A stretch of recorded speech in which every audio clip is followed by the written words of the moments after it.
Hello friends, and welcome back to my Caribbean kitchen. My name is Ria.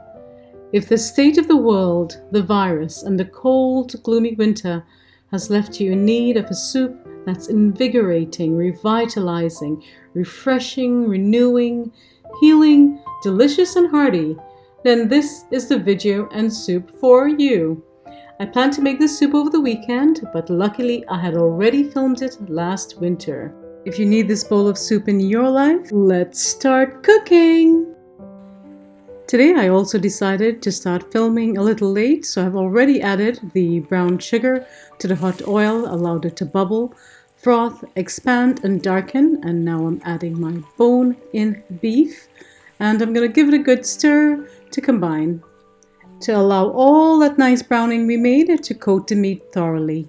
I also love using big chunks of beef short ribs in this soup.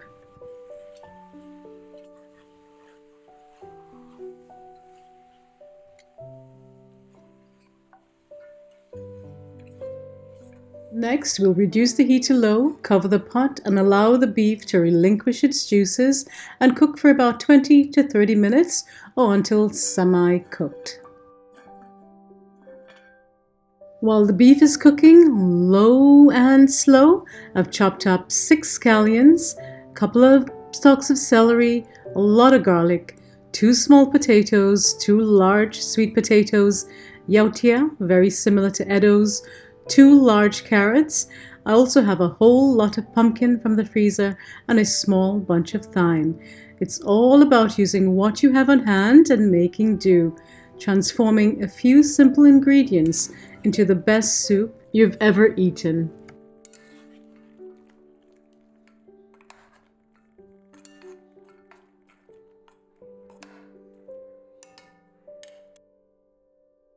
I also forgot to mention 1 large onion chopped. Now that the beef has been cooking for quite some time, remember it had time to release its juices, cook in those juices, and those juices evaporated, concentrated, and now we have a nice sear on the beef.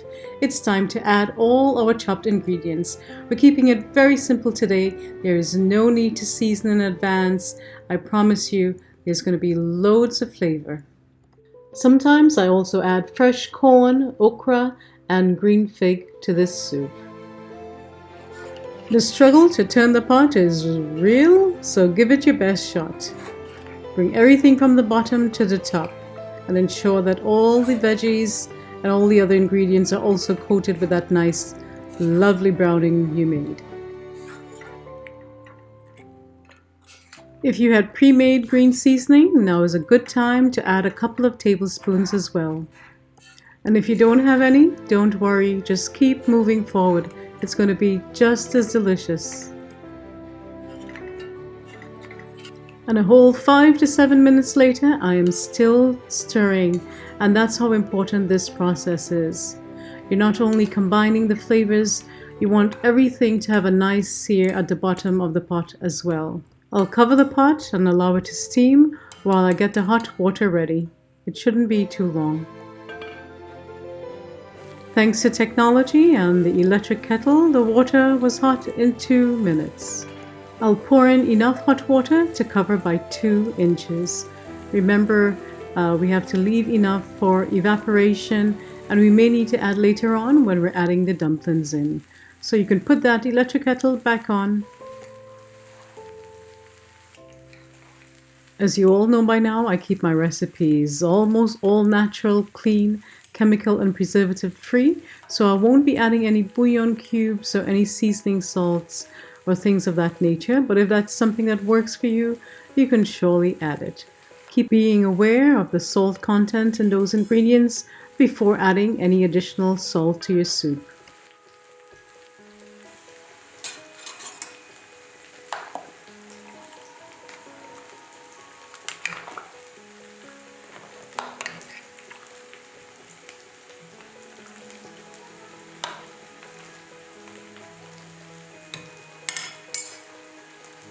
Here's another spur of the moment addition, a very typical move in my kitchen, the addition of split peas, also known as dhal.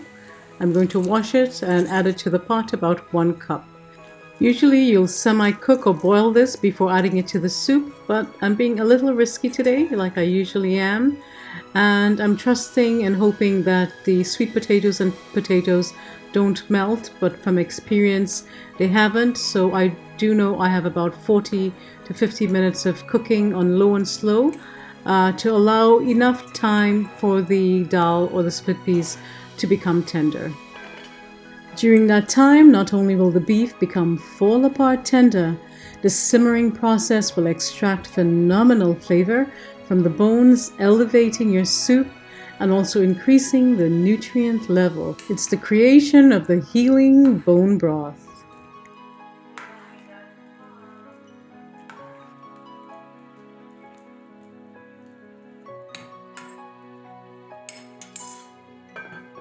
While the soup is cooking, we have only one more task at hand, and that's to make the dumplings.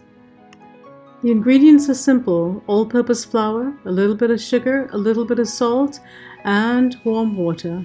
That's all you need to knead the dough.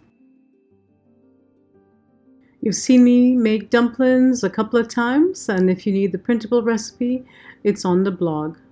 I'll leave the link below.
Why did you take all of them?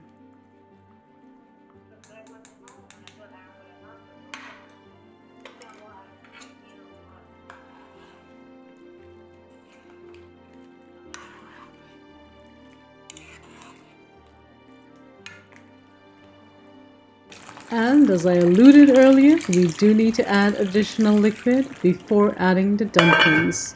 Make sure you have sufficient liquid in there to boil the dumplings. While that water is coming up to temperature, we'll quickly form the dumplings. We pinch off pieces and roll it between the palm of your hands. You can make it into any shape that you want: flat, circle, square, log, anything, whatever makes you happy.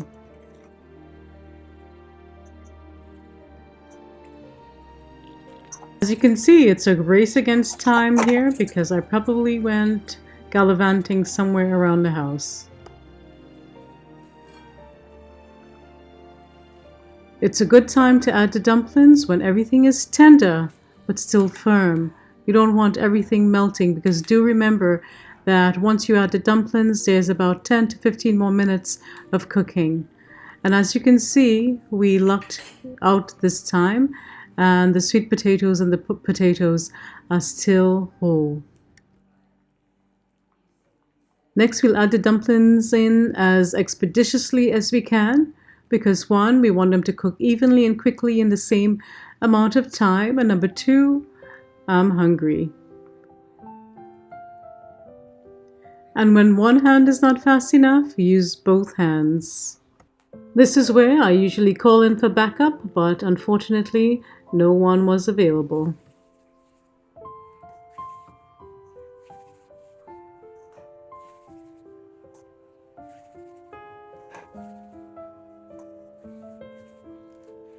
Here I'm not only checking to see how tender it is, I want to get a good taste.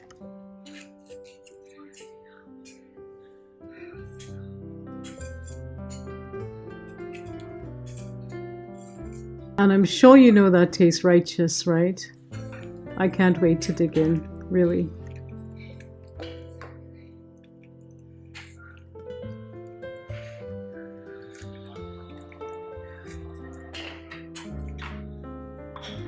One last seasoning with salt and freshly ground black pepper and we're almost done. Hang in there. Get your bowl ready. It's almost time to eat. And that's it. Bubblicious, scrumptious, righteous Saturday soup for the soul. It can't get any better than this, I promise you.